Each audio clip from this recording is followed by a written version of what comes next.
Eslaysan meni balki ko'zda yosh ila, men esa kuzataman seni bugun tonggacha. Ijodkor rubrikasining ilk mehmoni yoshlar orasida ommalashgan rep yo'nalishida ijod qiluvchi Ismoil Madumarov bo'ldi. Jazo guruhi nomi bilan taniqli bo'lgan Ismoil ayni paytda yangi konsert dasturiga tayyorgarlik ko'rmoqda. O'tdi ortidan oylar, ko'zlar esa hamon seni poylar, xayolda ming xil o'ylar.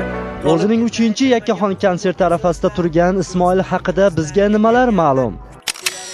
Jazo guruhining ijrochisi Ismoil 1995-yili 22-avgust kuni tavallud topgan. Bobur nomli o'rta maktabni tamomlagan.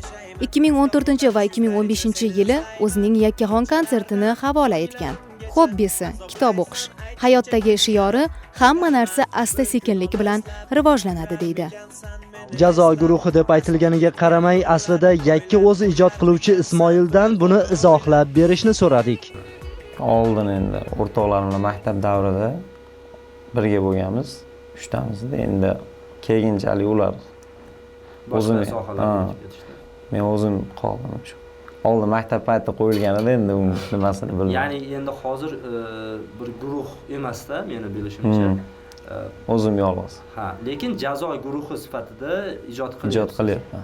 Kelajakda yakka bir Ismoil Madumarov yoki Ismoil deb bir ijod qilish yoki umuman boshqa bir taxallus bilan ijod qilish niyatingiz bormi? Guruh emas, yakka. Bor. Ya'ni qachondir yaqin vaqtlarda. Ismoil bilan suhbatimizga ko'proq uning hayajoni xalal berib turdi. Konsert mavzusi aka o'chirib turdi. Suhbat davomida nimadandir tortinib, hayajonlanganidan aytmoqchi bo'lgan fikrlarini to'la ayta olmagan Ismoilning turli mavzulardagi replari o'z muxlislarini topishga ulgurgan. Intimaq tomonidan 2015-yil o'tkazilgan Top Navo hit paradida eng ko'p ovoz to'plab, yil repperi nomiga sazovor bo'lishi bunga dalil bo'ladi.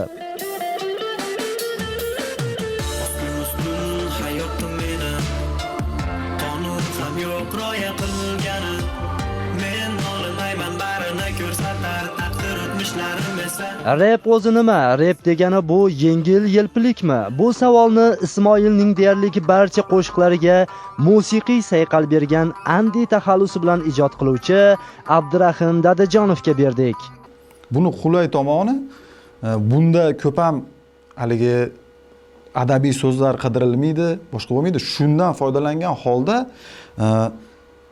nima demoqchi bo'lganingizni kengroq, oddiy til bilan kengroq yangi so'zlar bilan kerak bo'lsa, shunaqa qilib turib yetkiza olish imkonini beradi rep. Shundan foydalanish kerak. Menga yoqmagan narsa bu rep yo'nalishida shuncha imkoniyat turib, oddiygina sevgi, muhabbat sevib qoldim, boshqa bo'lib qoldim. Shun bilanla cheklanib qolayotganligi menga asosiy yoqmayotgan joyi. Bu rep bilan ko'p narsalarni aytish mumkin. Andidan o'z o'rnida rubrikamizning bugungi qahramoni Ismoil haqida ham fikrini bildirishni so'radik. Avvalgi vaqtidan qaraganda yillar davomida o'sish katta, yaxshi tomonga o'syapti. Yana ham oldimizga rejalar qo'yganmiz.